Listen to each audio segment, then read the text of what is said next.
Welcome to lesson 7134, the cotangent function. Okay, the cotangent is the inverse of the tangent. Well, it's not the inverse, it's the reciprocal. You take the tangent function and flip it upside down. Not the inverse, but the reciprocal. Okay, this is what the graph of the cotangent looks like.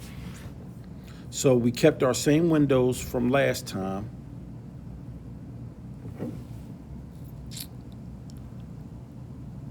One, two, no, we didn't keep the same windows. Okay, so this is pi. This happens to be pi.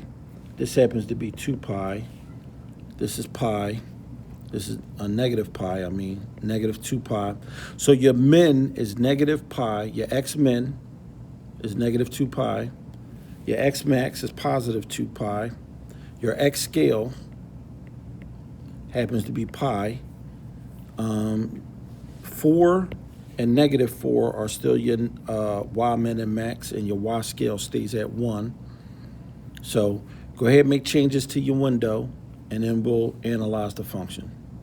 So now we got to be very careful when we put this in calculate 84 or the TI-84, because there's no cotangent, secant, cosecant functions on the TI-84 or calculate 84. What we have to do if we want to put the cotangent in is type it in like this. So you're going to hit the y equals button. You already have your window set. You're going to do 3 parentheses tangent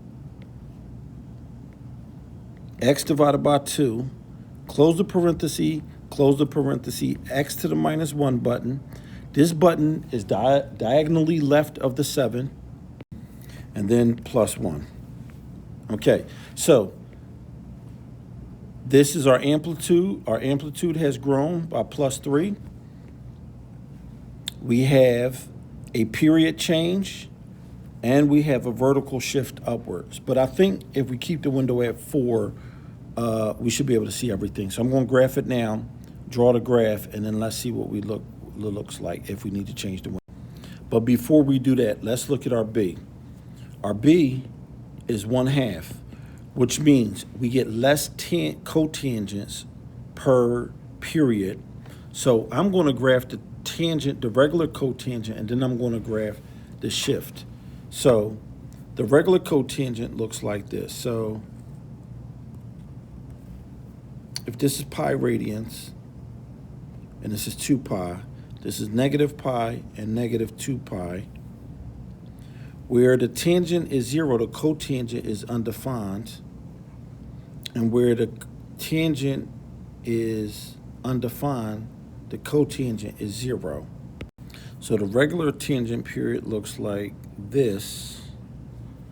And if this is pi, it has a period of pi, just like the tangent.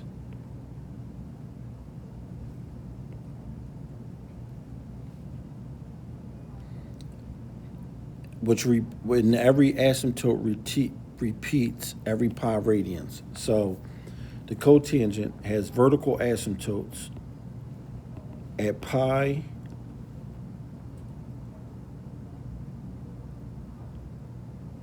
times n, where n is some integer, any integer. So every pi, you're getting a full graph. So what the 1/2 does is going to stretch the wave out, and you get half of it over pi radians.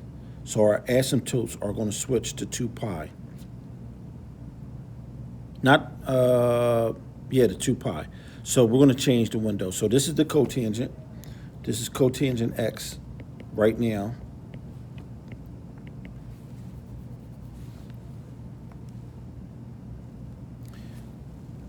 Okay, so let's graph it on the next page.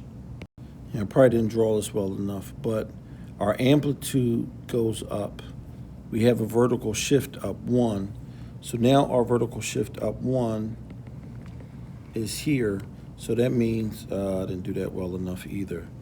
So that should be 0 right there at pi. The cotangent should be 0.